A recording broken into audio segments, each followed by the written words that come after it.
I honestly don't even remember what I said, but it must have made enough of an impact on him that sometime later he came back and apologized to me. And I remember talking to him about this perception and this dynamic of that women are not seen as riders, they're seen as accessories. And it was right around that period of working on the demo truck that I put my foot down and I was like, I am tired. I'm tired of being an accessory. I'm tired of being perceived as an accessory. I want to be a really skilled rider.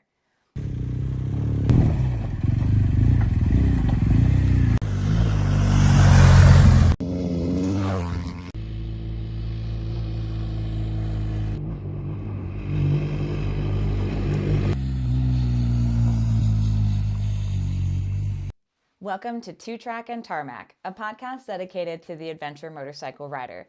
The rider that frequents both the street and the trails on the quest to answer the ever-burning question, I wonder where that road goes. I'm your host, Cassie Meyer. I own and operate Clearmoto Motorcycle Rider Training. I've been a professional coach since 2019. My goal with this podcast is to give a female's perspective to the adventure riding segment, motorcycle community, and the industry. The views and opinions expressed on Two Track and Tarmac are those of the talent and guests alone, and may not necessarily reflect the official policy or opinion of any organization. The content provided is for informational and entertainment purposes only. We will be discussing motorcycle-related topics, which may include motorcycle riding suggestions and techniques. Two Track and Tarmac is not responsible for any injuries, losses, or damages that you may experience when acting on your own. In this episode, I want to discuss what I think it means to be an accessory. Now, this is specifically about how women are accessorized around motorcycles in the industry and in the community. I will be drawing from my own personal experiences and expressing a lot of my own opinion about what it means to be an accessory. In no way am I here to shame women who make a living or even just make money off of modeling with motorcycles or being umbrella girls or being those bikini babes. Like, if you're making money, then by all means make money, because advertising still wants it, sex sells, and those calendars have to just keep going, right? So if this is how you make money, I am not here to shame you. I'm only going to express my personal experience and my opinion about being an accessory and what that means for me as a woman in the motorcycle industry and in the community. Let me explain what an accessory is by definition. An accessory is a thing that can be added to something else to make it more useful, versatile, or attractive. And what I mean by an accessory in the motorcycle realm is just that, being added to something like a motorcycle to increase its usefulness, versatility, or attractiveness. Now, generally speaking, we're talking about attractiveness here. Sex sells, and it always has, and it always will. Advertisements, as well as motorcycle manufacturers, have used women to accessorize their motorcycles for decades.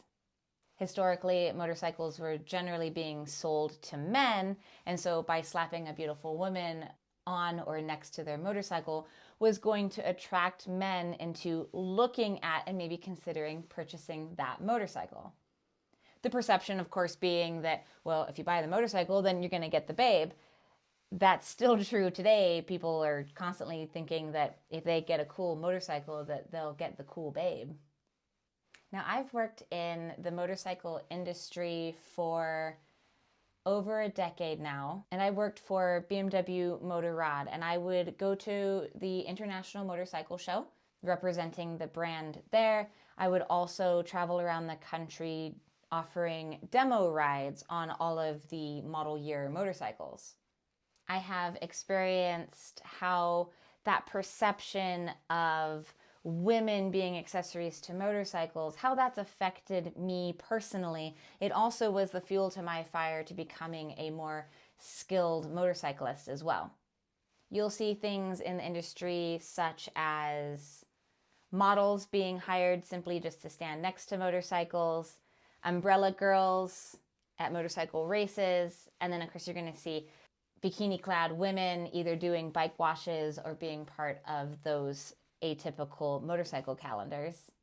Again, if those women are making money doing all of those things, then good on you. It's just not something that I've ever wanted to do for myself personally, is try to look sexy on or around my motorcycle. I'll give you an example of a few things that I have run into while working at the International Motorcycle Show. Now, you're surrounded by all the other manufacturers at the International Motorcycle Show, and each of them is going to represent themselves differently.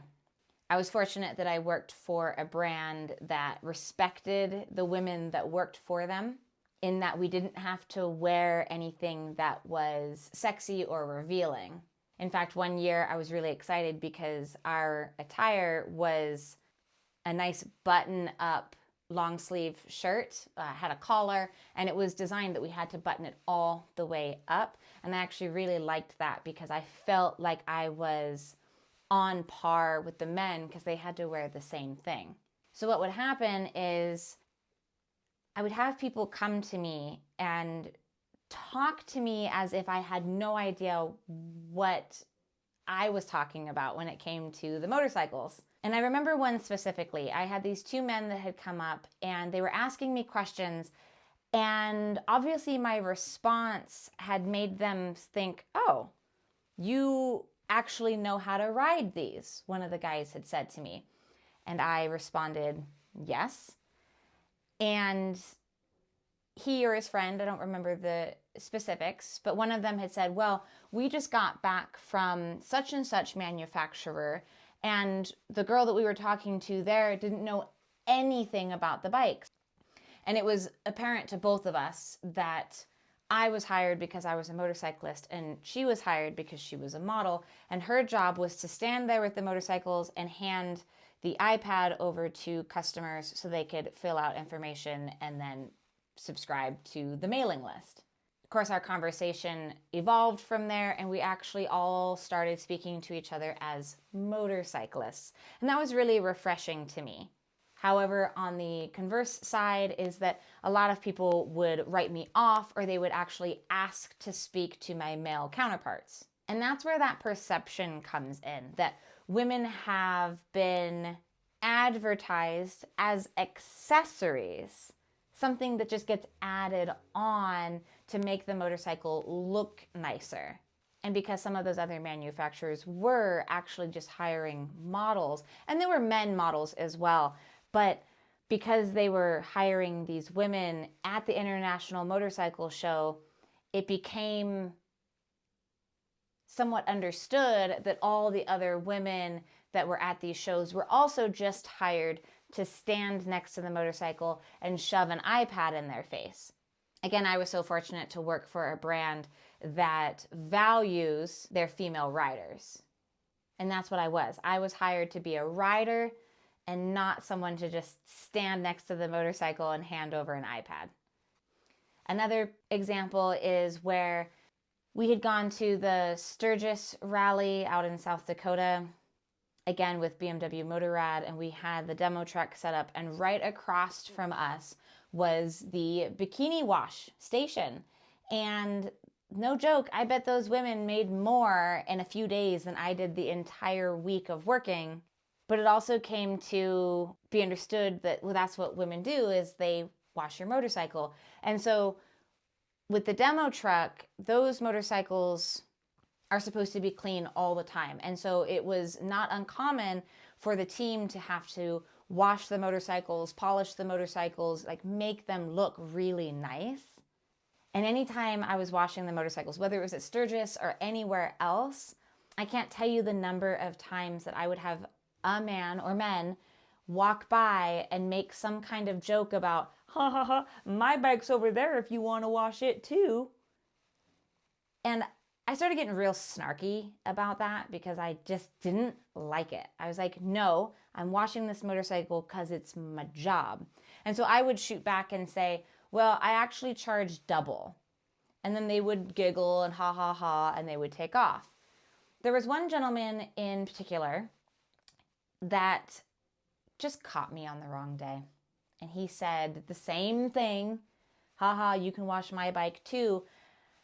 And I honestly don't even remember what I said, but it must have made enough of an impact on him that sometime later he came back and apologized to me.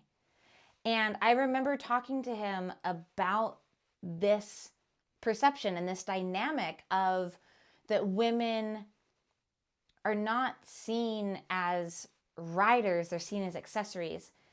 And it was right around that period of working on the demo truck that I put my foot down and I was like, I am tired. I'm tired of being an accessory. I'm tired of being perceived as an accessory. I want to be a really skilled rider. And so I practiced a lot and I worked really hard on becoming a very, very skilled rider because it was more important to me to have someone recognize me for my ability on the motorcycle and not my looks off the motorcycle. Now, as I progressed into the adventure riding segment, which was a few years after I had started with the demo truck, which of course the demo truck has all the different riding segments because BMW has a really large lineup of models.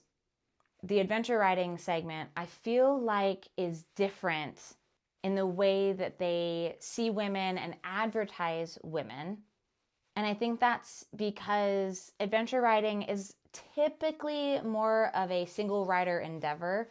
You don't see two-up riders in the adventure rider segment as often as you might see it on cruiser bikes, for example. There's also this element of just being outdoorsy and being really tough. Like you have to be tough, men and women, to be tough to ride your motorcycle around in the dirt, in the mud, in the sand, in the rocks. Like you got to get after it. And I think lastly, the other piece is that there's a culture in the adventure riding segment that you wear gear. Like you have to wear a helmet and protective armored jackets and pants and hefty boots, which is different than what you see on sport bikes, for example, which is usually as skin tight and sexy as you can possibly get it. Unless, of course, you're like an actual racer, then you're in leathers, which isn't super sexy. But my point being that there's a culture around wearing gear.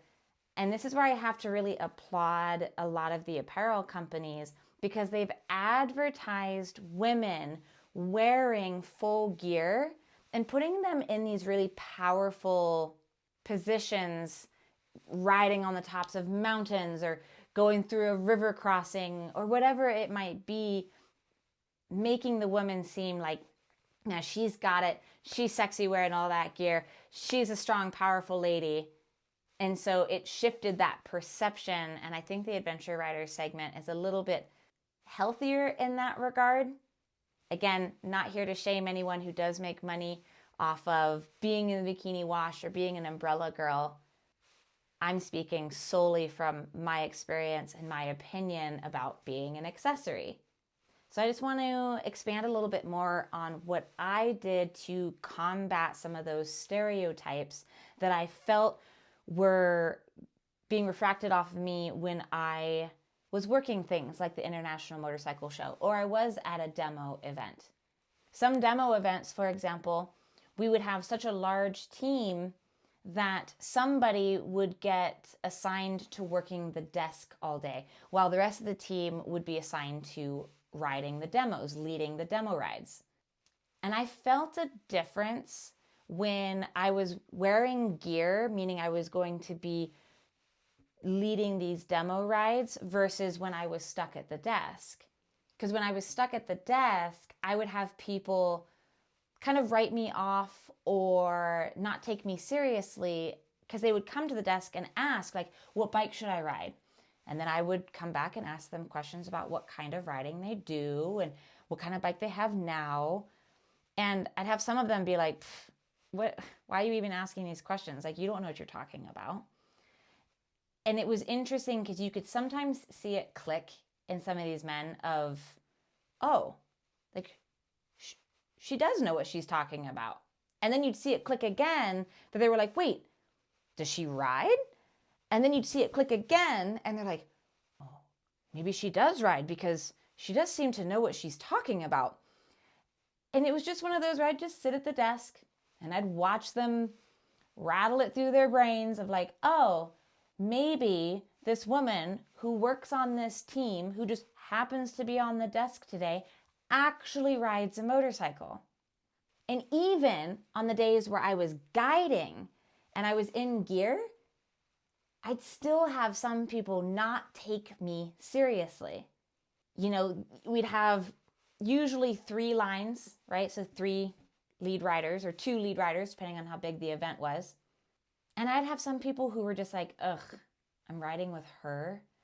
And to be fair, that could have been the way that I was reading the situation. But I had been in enough of those situations to be like, yeah, he doesn't think I'm legit.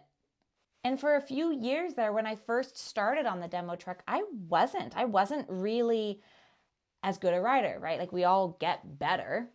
And I wanted to be a really good rider. And so I made it my goal to become the best and most skilled rider that I could become. And ultimately, that is what led me to becoming a coach.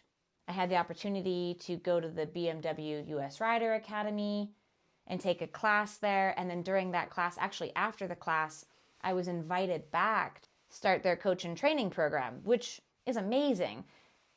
And that was all because I no longer wanted to be an accessory. It was more important to me to have someone recognize me for my riding skills above all else. I wanted someone to watch me ride by or watch me do a specific maneuver and go, wow, she's a good rider.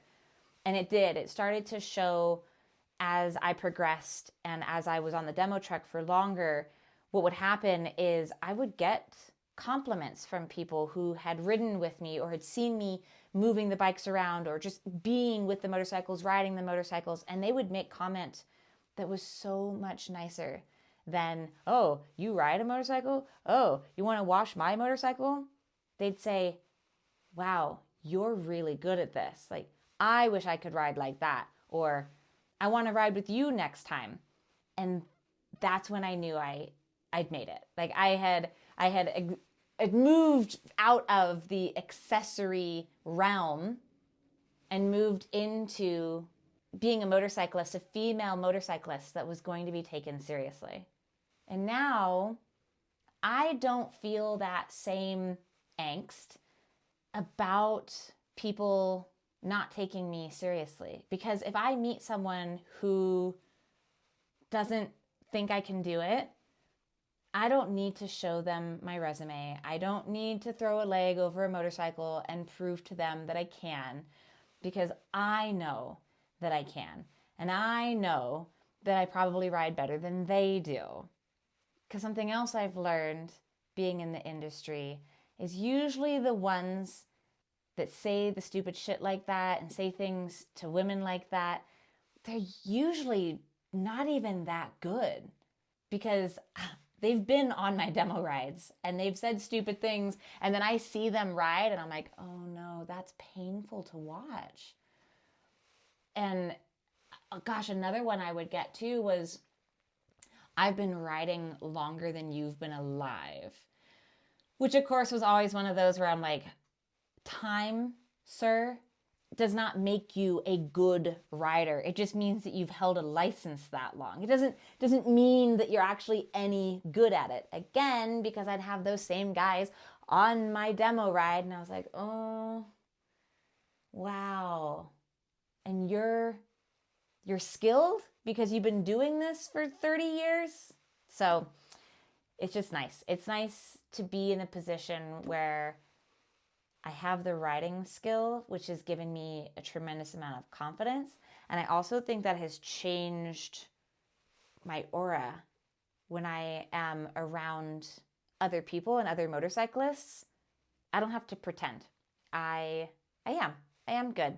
So if you feel like you're having a similar situation with accessories and not being taken seriously, and the perception that the public has about women and motorcycling, and how those go together, because maybe in some cases the only way that someone does know women and motorcycling is on those sexy calendars. Maybe that's the only place they've ever even seen the two together, and so it's harder for them to understand that, oh, you can ride them, and you can ride them well.